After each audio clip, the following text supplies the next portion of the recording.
আচ্ছা, আমার মতনই কি তোমাদের সন্ধেবেলা বাইরে বেরালে এইসব খেতে মন চায়? বেরিয়েছিলাম সন্ধেবেলা একটু হাঁটাহাঁটি করার জন্য, আর তার মাঝখানে যদি এত সুন্দর খাবার রাস্তায় ধারে থাকে তাহলে কি না খেয়ে থাকা যায় বলো তো দেখি। আর তো প্রথমেই ঢুকে আগে যেটা দেখতে পেয়েছি ঘুগনি, মেলার মতন পুরো ঘুগনি।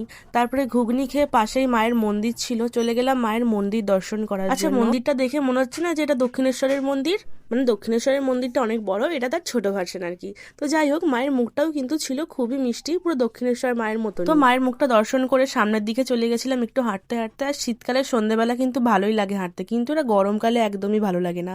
তারপর হাঁটতে হাঁটতে দেখতে পেলাম মোমো। আমি গ্যারান্টি দিয়ে বলতে পারি ভাই, মেয়েরা আজ যাই ছাড়ুক, মোমো আর ফুচকা ছাড়া বাঁচবে না। কিন্তু সে যাই হোক, মোমোটা খুব একটা পছন্দ হয়নি, কিন্তু নাই পছন্দ হোক, খেতে তো হবে।